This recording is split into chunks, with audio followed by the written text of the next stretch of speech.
Bonjour, alors aujourd'hui nous allons commencer par l'exercice de l'examen du concours HCP, exercice 6 qui contient en fait la description suivante. Vous pouvez voir sur l'écran qu'il s'agit de la rotation d'une matrice.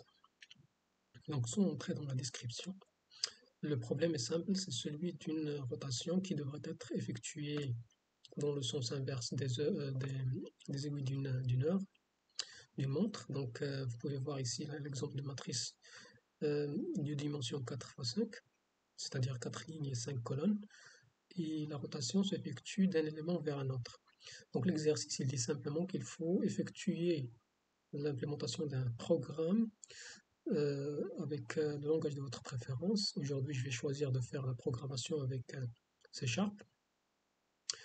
Donc cette programmation, donc, comme j'ai expliqué, il s'agit de faire la rotation d'une matrice. Donc on aura montré l'élément matrice qui sera un tableau de 2 dimensions, les 2 dimensions M et N, ça c'est les inputs. On a l'input nombre de rotations à effectuer, qui est R. Notre méthode, on peut l'imaginer comme ça. Donc dans les inputs, on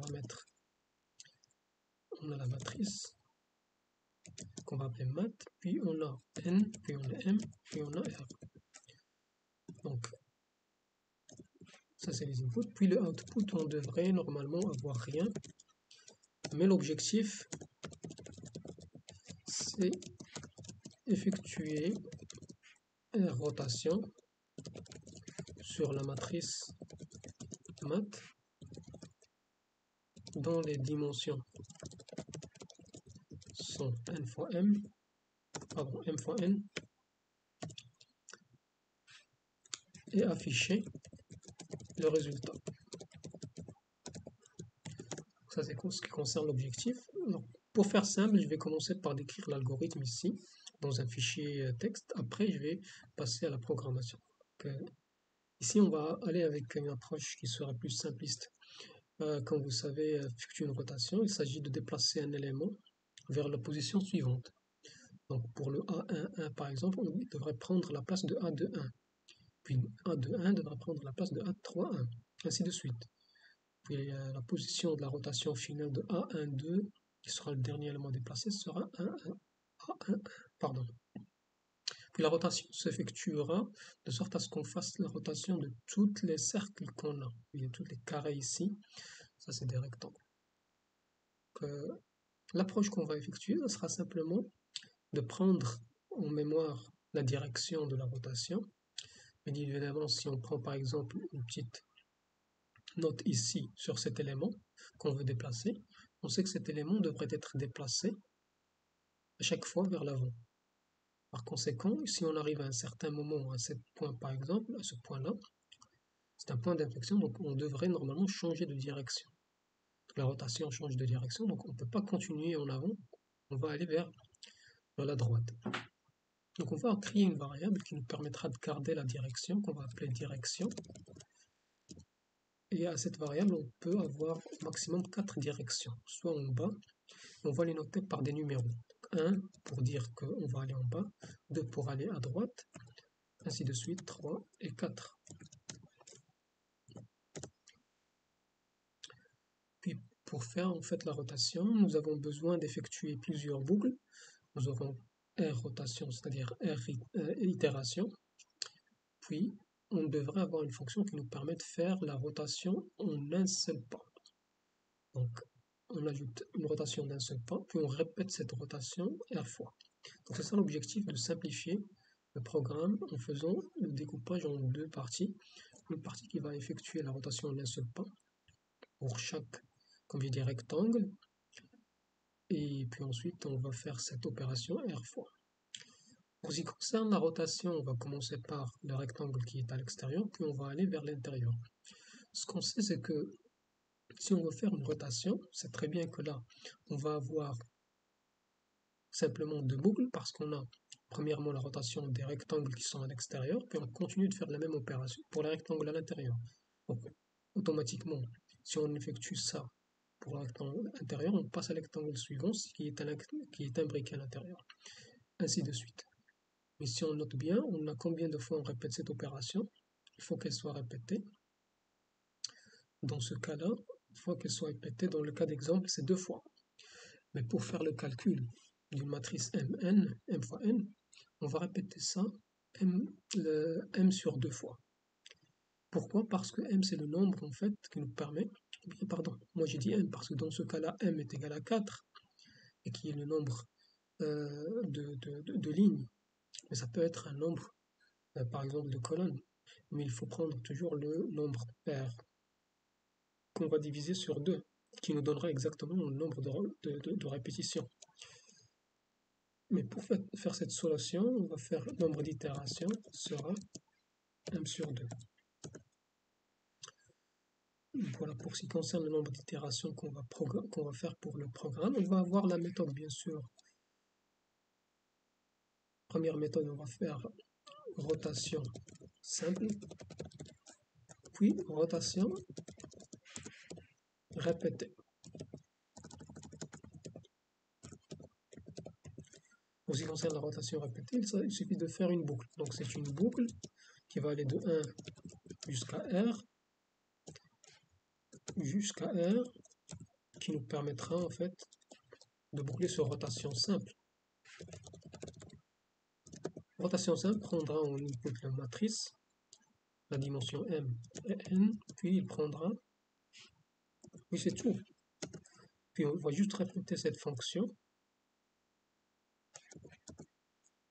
Ensuite, on va afficher la matrice.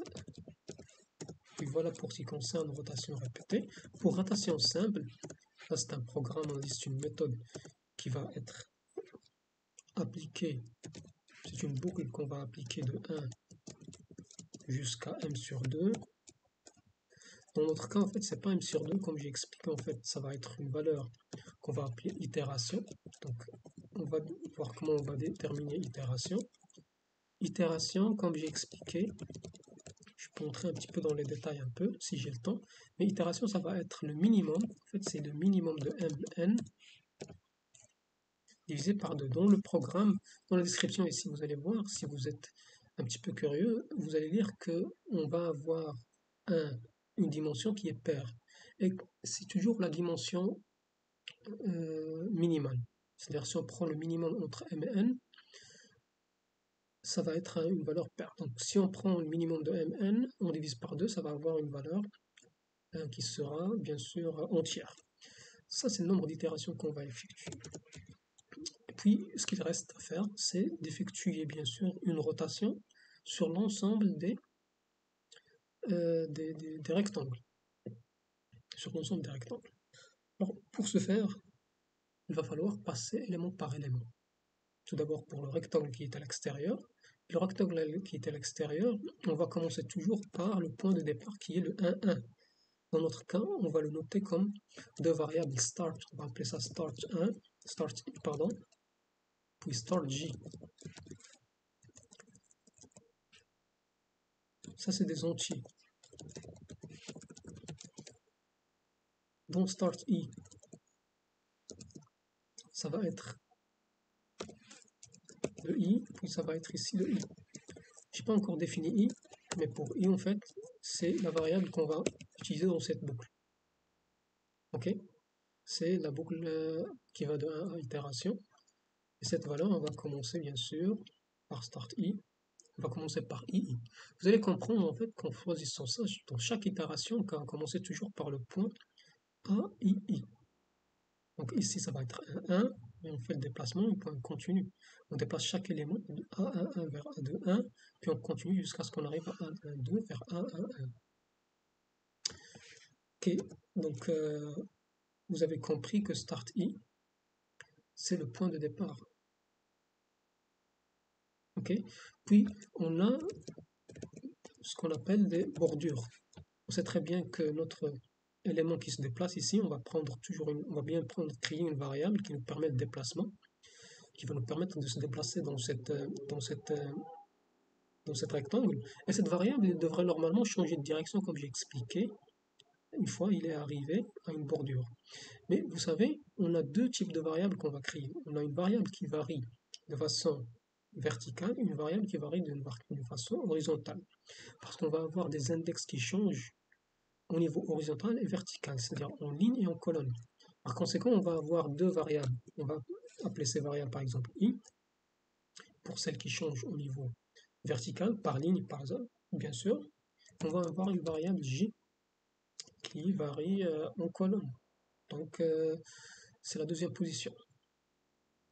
Alors, les deux variables, on sait très bien, pour la variable i par exemple, elle va commencer par le point de départ qui est le 1. Ou bien, pour le rectangle qui est à l'intérieur, ça va être le 2. Donc, ce qui se passe ici, c'est qu'il faut les initialiser. On les initialise par quoi? Par le start in. Puis c'est la même chose pour j. Puis j'ai parlé des bordures. Donc, ça va être des entiers. Et les bordures, ils sont ces points-là. C'est-à-dire que j'ai combien de bordures? Pour chaque variable, en fait, on va avoir une bordure. Pour la variable i, qui varie en horizontal, c'est-à-dire qui varie en horizontal, bien sûr, en ligne, on va avoir une bordure qui arrive, par exemple, dans ce cas d'exemple, c'est 4, en fait, la bordure, c'est 4. Donc, on va avoir une bordure, pour ce qui concerne le i. Donc, le 4, c'est quoi? Si on prend exemple ici, ça va être bien sûr, bon, la bordure varie selon le rectangle. Si c'est le rectangle qui est à l'extérieur, ça va être un 4. Si celui qui est à l'intérieur, ça va être un 3 ici. Donc pour déterminer la bordure, ce qu'on fait, c'est qu'on va la calculer en utilisant bien sûr la dimension et en utilisant, le point de départ.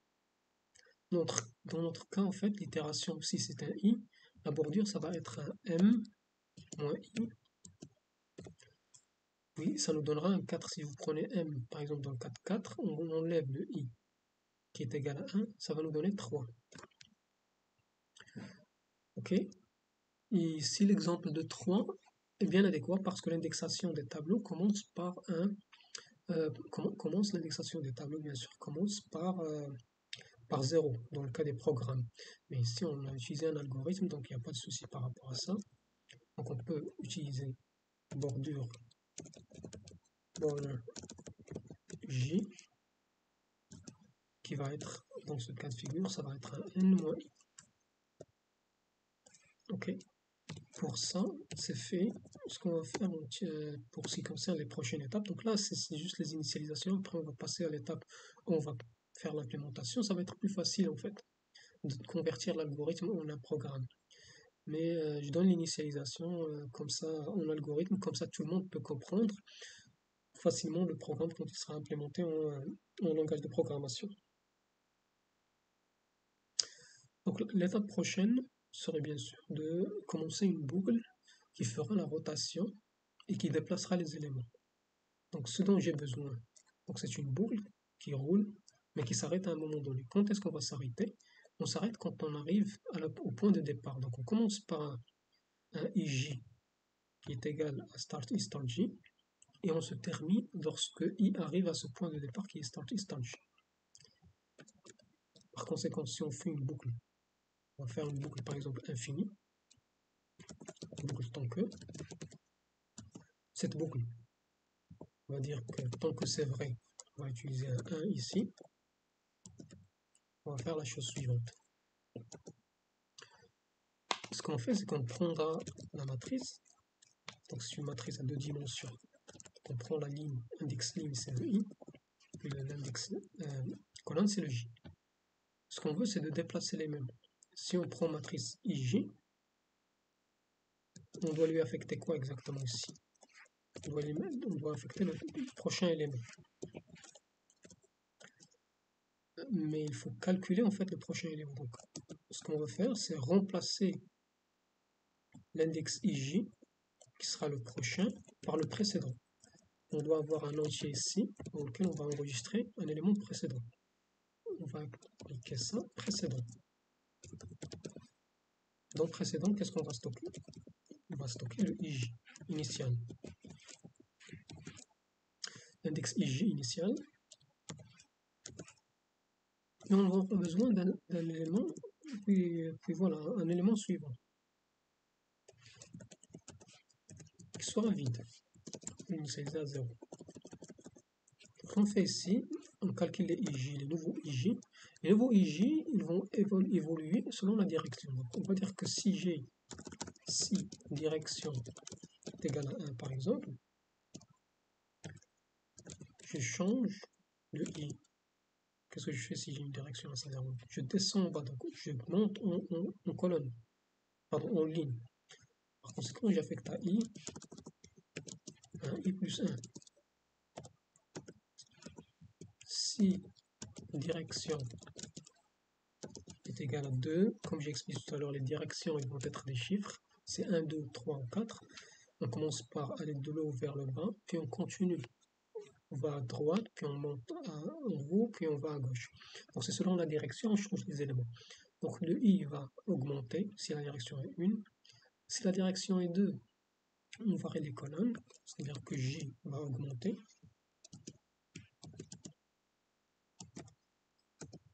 Si la direction, ainsi de suite, donc 3, on va enlever des éléments.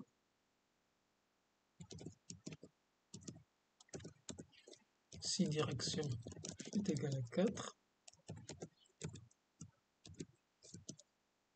J reçoit J moins 1. Puis on fait un fin ici. Là, j'ai varié mes variables. Ce que je fais après, je mets le matrice IJ, je vais affecter à ça. Une fois que j'ai monté en position, je prends cette position nouvelle et je lui affecte la valeur précédente.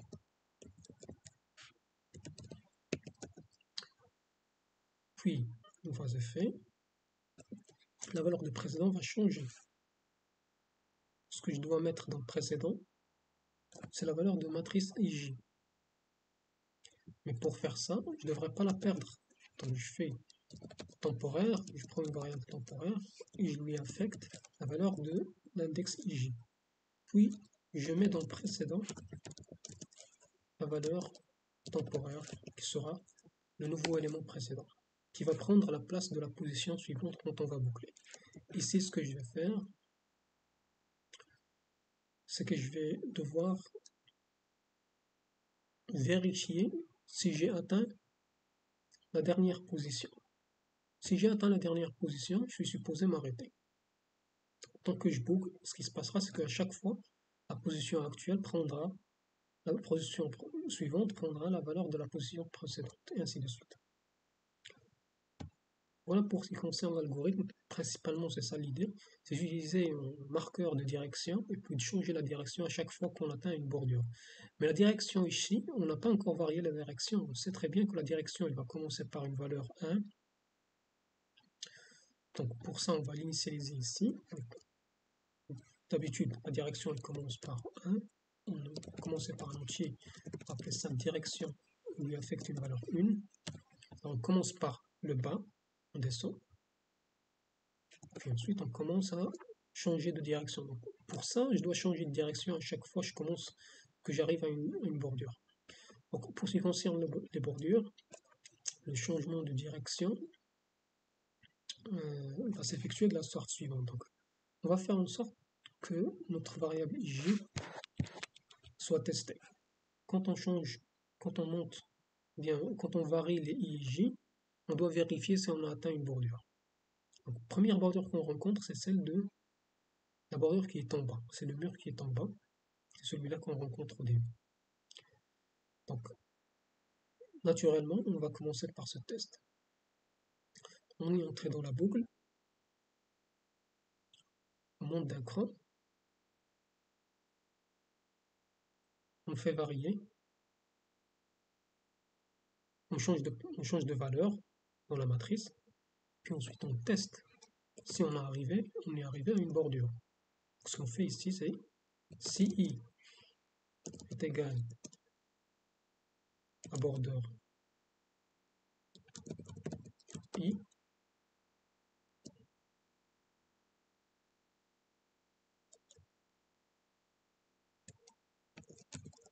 la direction doit être changée vers la deuxième position. C'est-à-dire on va aller vers la droite. Ok. Puis on sait très bien qu'après que le i atteint la bordure I, border I, on change de direction vers 2. Ok. Mais ce changement de direction, il ne doit être fait que si j'ai une direction égale à 1.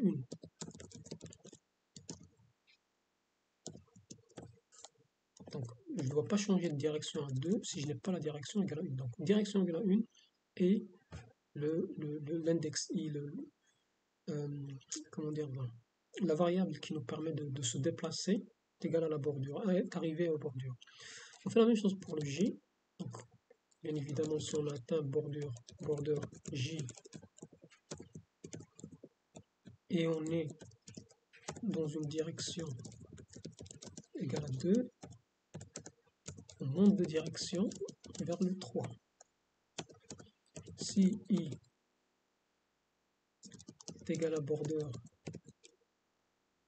alors là, en fait, on ne va pas tester sur le bordure, mais on va tester sur le start point. C'est-à-dire là, le mur qui est en haut et qui était à gauche.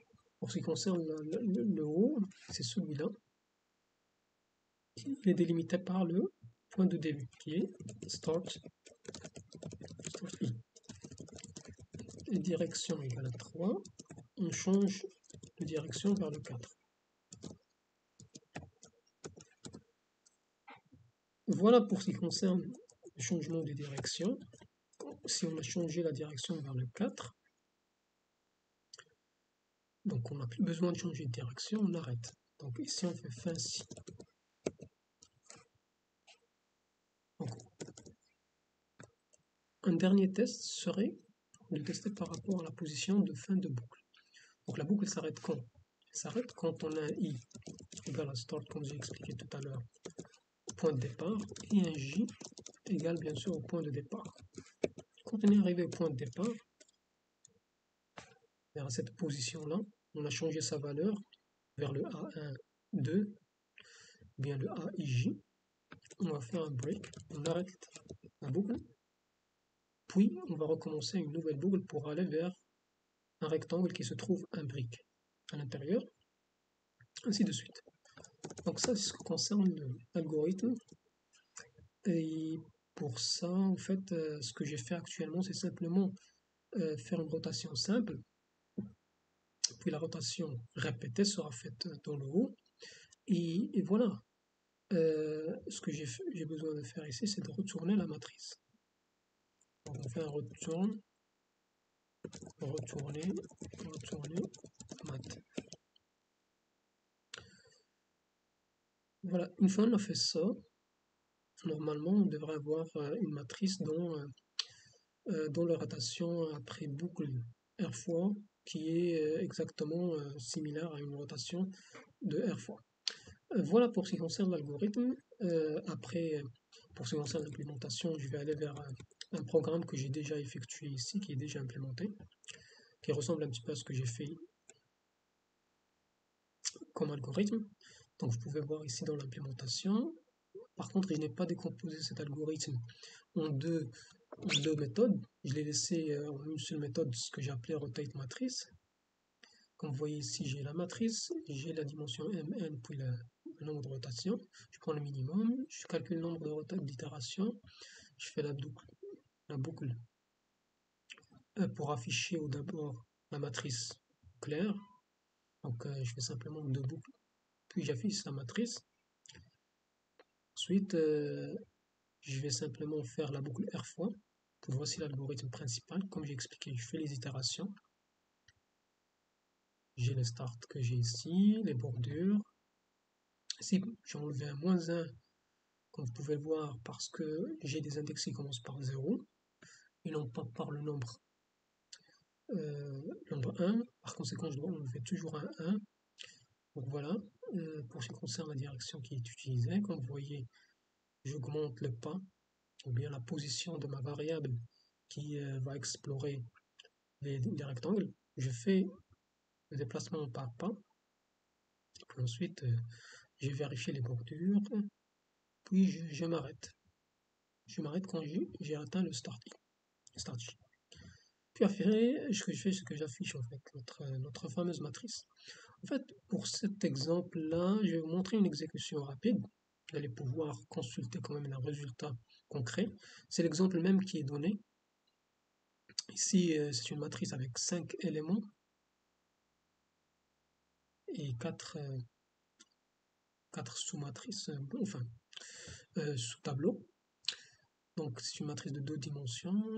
Quand je fais l'exécution de la matrice en rotation, j'affiche mon résultat, puis j'ai le résultat de rotation. Vous pouvez voir, je vais afficher les 2 matrices en clair dès le départ, puis après pouvoir effectuer des rotations. Dans mon cas d'exemple, je fais une rotation en 2 reprises, c'est plus simple pour comprendre un petit peu l'exemple.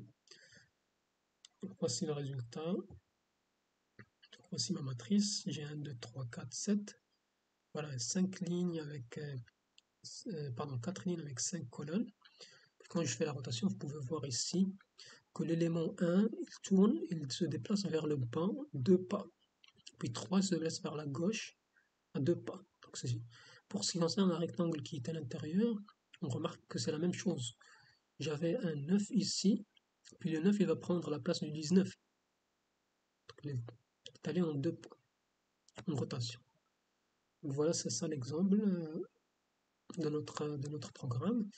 Merci d'avoir suivi cette explication un petit peu détaillée de la résolution du problème exercice 6 du concours HCP de l'année 2021. Voilà, si vous avez des questions, n'hésitez pas à nous les poser. Nous sommes ravis de vous répondre en commentaire.